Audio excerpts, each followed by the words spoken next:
do you think was a better superstar manager combo? Undertaker and Paul Bearer or Brock Lesnar and Paul Heyman?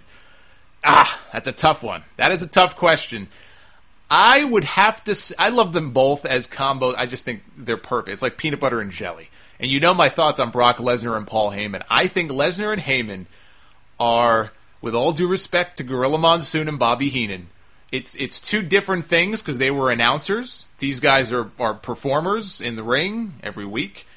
Lesnar and Heyman are like the best combo, the best duo in the history of WWE. That's how great those two are together.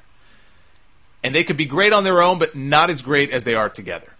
Undertaker and Paul Bearer, I don't know that you could have done one without the other. Paul Bearer as a character would not have worked without The Undertaker. And I don't think The Undertaker would have been as successful without Paul Bearer. Because, and here's why. Not just because the characters went so well together, but because The Undertaker very rarely spoke.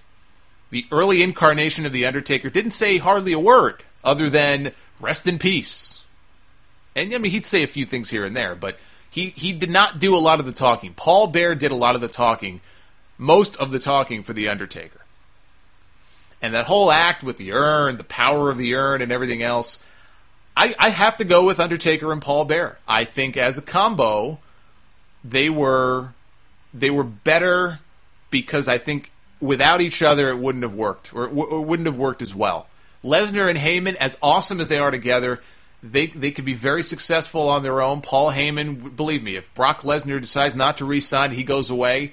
I hope Paul Heyman doesn't go away with him, and they find other stuff for him to do, other people for him to manage, you know, the Heyman guys, Heyman girl, whatever it may be. I think Heyman will be just fine. I don't know that I could say the same about Undertaker and Paul Bearer back in the day. They just went so well together. So for that reason, I will go with Undertaker and Paul Bearer, but man, that's a hard question.